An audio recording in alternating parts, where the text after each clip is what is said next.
마가복음 16장 1절부터 8절까지 말씀을 함께 한 목소리로 봉독하겠습니다.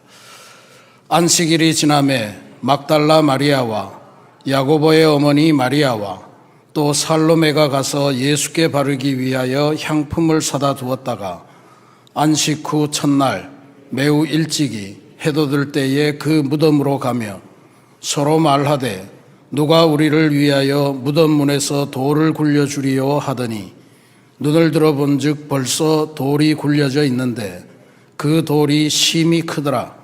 무덤에 들어가서 흰옷을 입은 한 청년이 우편에 앉은 것을 보고 놀라매 청년이 이르되 놀라지 말라. 너희가 십자가에 못 박히신 나사렛 예수를 찾는구나. 그가 살아나셨고 여기 계시지 아니하니라. 보라, 그를 두었던 곳이니라. 가서 그의 제자들과 베드로에게 이르기를 예수께서 너희보다 먼저 갈릴리로 가시나니 전에 너희에게 말씀하신 대로 너희가 거기서 배우리라 하라 하는지라. 여자들이 몹시 놀라 떨며 나와 무덤에서 도망하고 무서워하여 아무에게 아무 말도 하지 못하더라. 아멘. 하나님의 말씀입니다. 하나님의 은혜에 감사합니다. 이 말씀 따라가는 동안 지치지 않게 하시고 이 말씀 따라 사는 동안 주님 나라 이루소서.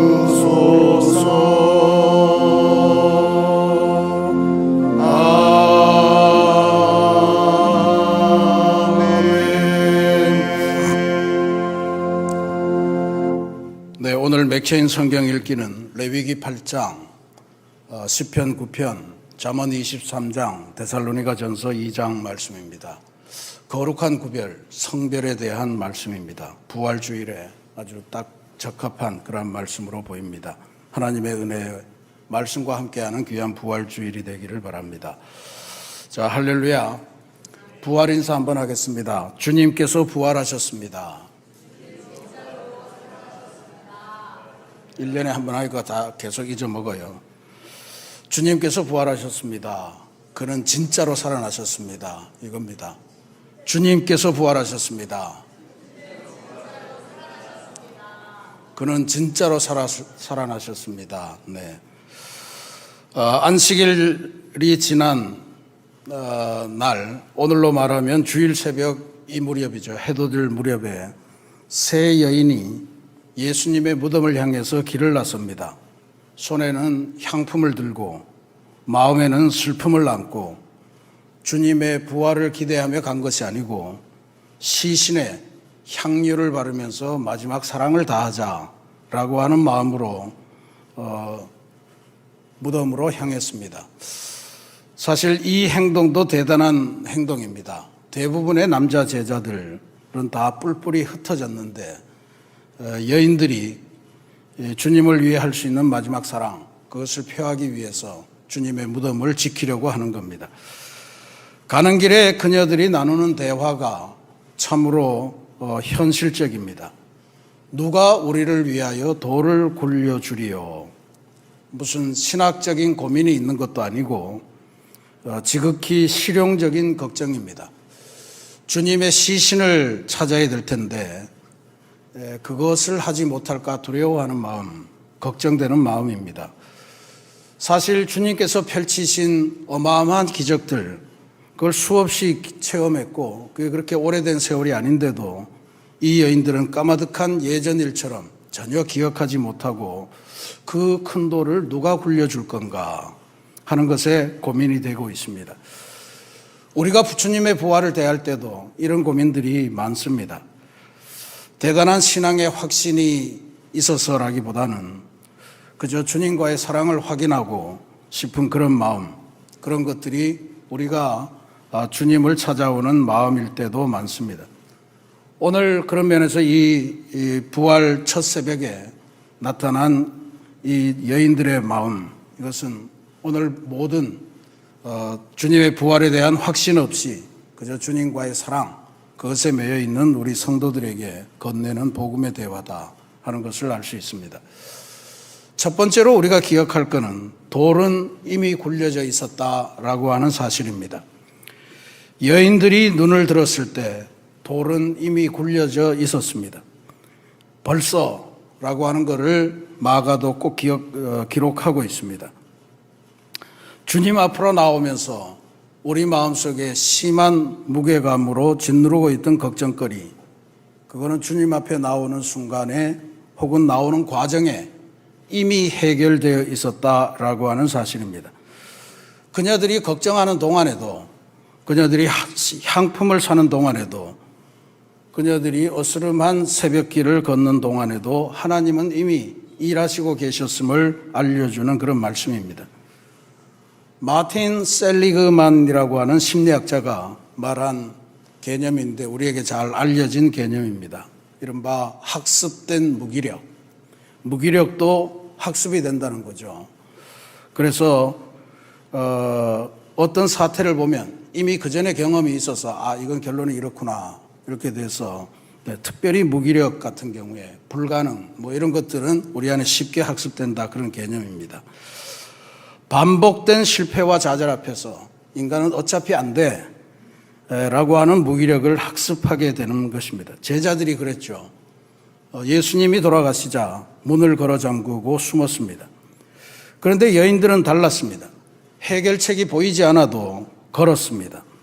돌이 너무 크다는 것을 알면서도 주님께서 계신 곳을 향하여 걸어갔습니다. 그리고 그 걸음의 끝에서 발견한 것은 이미 굴려져 있는 돌이었다라고 하는 게 성경의 기록입니다. 우리가 오늘 이 새벽에 주님의 무덤을 찾아 나온 것도 그러합니다. 해결되지 않는 산적한 문제, 사순절 새벽 묵상을 하면서 다 풀렸으면 좋았을 법한 그러한 무거운 돌이 아직도 우리의 삶, 우리의 마음을 가로막고 있는 것 같은 그러한 기분을 느낍니다. 그런데 주님의 무덤을 향한 걸음 자체가 이미 부활을 향한 발걸음이었음을 성경이 기록합니다. 그리고 어쩌면 우리가 걱정하고 있는 그 돌, 그것은 이미 여러분의 삶에서 굴려져 있을지 모를 테니까 이번 부활절에 잘 확인하시기를 바랍니다. 두 번째로 중요한 내용은 그가 여기 계시지 않다라고 하는 사실입니다. 빈 무덤, 그게 그리스도교 최대의 복음입니다. 천사는 말합니다. 그가 살아나셨고 여기 계시지 아니하니라. 이것은 상실의 언어가 아니고 이른바 해방의 언어입니다. 무덤은 통제의 공간이죠. 거기 넣으면 다 끝납니다.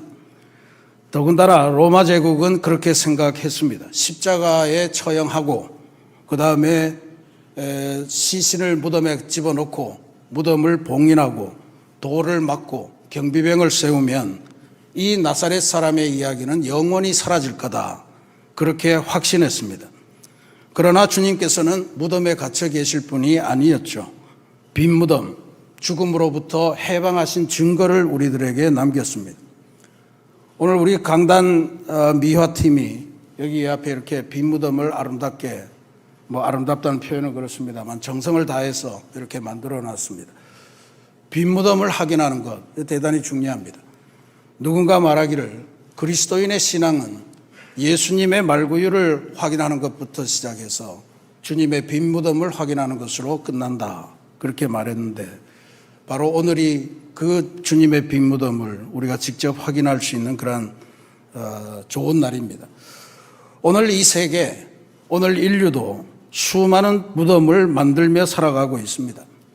전쟁은 인류의 소망과 미래를 봉인하려 하는 무덤의 아주 전형적인 예입니다. 혐오, 이런 것들도 인간의 존엄을 무덤에 집어넣고 없애버리려고 합니다. 절망, 이것도 우리 마음을 무덤으로 만들려고 하는 시도라 볼 수 있습니다. 그러나 주님의 부활은 선언합니다. 그는 살아나셨고 그는 여기에 계시지 아니하니라. 주님께는 어떤 무덤도, 사람이 만든 어떤 무덤도 마지막이 아닙니다. 여기 계시지 않다라고 하는 선언은 주님께서 단순히 사라지셨다는 것이 아닙니다. 목적지를 향하여 떠나셨다라고 하는 것을 알려주십니다. 갈릴리로 가셨다는 거죠. 선교지로, 우리의 일상으로 길 떠나셨다는 사실입니다. 부활의 주님은 무덤에서 나오셔서 오늘 우리가 두려움과 걱정 속에 살아가는 우리 인생의 발자취 속으로 걸어 들어오셨다라고 하는 것을 분명히 알려줍니다. 그러니 빈 무덤을 확인하면서 오늘 우리의 인생이 부활하신 주님과 함께 하는 거구나, 부활하신 주님이 내게로 오셨구나 하는 사실을 꼭 기억하시기를 부탁드립니다. 그래서 주신 말씀이 갈릴리로 가라, 거기서 나를 만나리라 라고 하는 주님의 약속입니다. 천사가 들려준 메시지의 핵심도 이거였습니다. 예수께서 너희보다 먼저 갈릴리로 가시나니. 갈릴리가 어떤 곳입니까? 예루살렘 성전이 있던 예루살렘이 아닙니다. 제사장이 있는 거룩한 도성이 아닙니다. 갈릴리는 어부들의 마을이고 세리들의 동네이고 병든 자들이 우글우글 대면서 모여 사는 그러한 아주 변방의 오지입니다. 부활하신 예수님은 성소로 가지 않으시고 갈릴리로 가셔서 새로운 성소를 만드셨습니다. 부활신앙은 우리가 돌아갈 그 일상, 그 관계, 그 삶의 자리에서 완성된다는 뜻입니다. 오늘 이 부활 새벽 기도회 후에 우리가 돌아갈 가정, 직장, 학교, 우리들이 살아가는 골목골목이 바로 갈릴리임을 기억하셔야 됩니다. 부활의 주님은 우리보다 먼저 살아나셔서 그곳에 먼저 가 계시다라고 하는 선언을 기억하셔야 됩니다. 새신교회가 목동이라고 하는 이 갈릴리에 세워진 이유가 여기 있습니다. 우리는 화려한 예루살렘 교회를, 또 예루살렘을 꿈꾸는 그런 교회가 아닙니다. 우리의 이웃, 우리의 골목, 우리의 일상 속에서 먼저 가 계신 예수님을 발견하고 예수님과 함께 동행하고 예수님과 함께 사랑을 실천하는 그러한 공동체로 부름받았습니다. 사랑하는 우리 새신교회 성도 여러분, 오늘 본문은 묘한 방식으로 끝납니다. 여인들이 몹시 떨며 놀라 무덤에서 나와 도망하고 아무에게 아무 말도 하지 못하였으니 이는 두려워함이러라. 그렇게 끝납니다. 부활의 첫 증인들의 반응은 환호가 아니었습니다. 두려움과 떨림, 바로 그것이었습니다. 이것이 마가복음이 전하는 첫 번째 부활 소식인데 마가가 가장 먼저 보도한 거죠. 그러니까 마가복음의 솔직함입니다. 주님이 부활하셨다는 것이 당장 우리들을 담대한 위대한 신앙인으로 만들지는 못합니다. 먼저 우리들을 뒤흔들죠. 우리 내면을 더욱 큰 두려움과 공포로 가득 채웁니다. 그런데 바로 그 두려움과 슬픔 속에서 조금씩 놀라운 기쁨이 터져 나오는 것, 그것이 바로 부활이 우리들에게 주는 능력의 실체입니다. 우리 대한민국은 실제로 두려움과 놀람 속에서 조금씩 맛보는 놀라운 기쁨이 터져 나온 그 소식을 이룬 그러한 역사를 가지고 있습니다. 1885년 4월 5일, 바로 오늘입니다. 부활절이었는데 그때도 갑신정변, 내 피바람이 채 가시지 않은 제물포 항구에 청년 아펜젤러와 언더우드가 배에서 내렸습니다.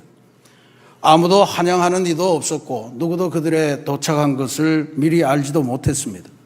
지도상에도 잘 나오지 않는 땅, 더더군다나 석 달이나 전국의 안정을 일본에서 기다리다가 어쩔 수 없이 부활절에는 당도해야지 하면서 부활절에 맞추어 상륙한 것입니다. 두려움, 막막함 이런 것들이 가득했을 것으로 짐작됩니다. 그런데 그 두려움 속에 아펜젤러 선교사는 감동적인 부활절 기도를 자신의 일기에 올립니다. 우리는 부활절에 이곳에 도착했습니다. 죽음의 철창을 산산히 깨뜨리시고 부활하신 주께서 이 나라 백성들을 얽어맨 결박을 끊으시고 하나님의 자녀가 누리는 빛과 자유를 허락해 주시옵소서. 이게 그가 올린 부활절 기도입니다. 슬픔과 두려움 속에서 드린 이 기도가 결국 화려하게 꽃을 피우기 시작합니다. 그날 조선 땅에 심겨진 복음의 씨앗은 140년이 흐른 지금 여러 가지 문제는 많다고 하나 지금 해외로 선교사를 파송하는 두 번째 국가가 되는 위대한 열매로 이어졌습니다. 부활의 기쁨은 이렇게 오는 것입니다. 두려움만 가득하고 의지할 것 없어도 그 자리에서 무릎을 꿇고 기도할 때 부활의 기쁨이 조금씩 밀려오고 꽃을 피우고 그리고 충만하게 되는 것인 줄로 믿으시기를 바랍니다. 부활의 새벽, 주님의 무덤을 찾는 심정으로 이 자리에 나오신 우리 성도님들의 발걸음 자체가 이미 부활의 증거인 줄 믿으시기를 바랍니다. 부활을 확인하는 것, 그리스도인의 신앙의 핵심입니다. 다시 거듭 말하지만 예수님의 말구유를 성탄트리에서 확인하는 것처럼 부활절 새벽에 제단에 차려진 예수님의 빈 무덤, 그것을 확인하시면서 이제 우리 안에 스며들었던 두려움, 걱정, 염려와 근심, 이런 것들이 조금씩 밀려나면서 주님께서 주시는 부활의 기쁨이 점점 차오르는 그러한 위대한 신앙의 신비를 경험하시기를 부탁드립니다. 무덤에 머물지 않으시고 우리보다 먼저 갈릴리로 가셔서 새로운 선교를 준비하시는 주님과 함께 새로운 인생, 희년의 새로운 선교를 시작하시는 2026년 부활절을 온몸으로 맞으시기를 주님의 이름으로 간절히 축원합니다. 같이 기도하겠습니다.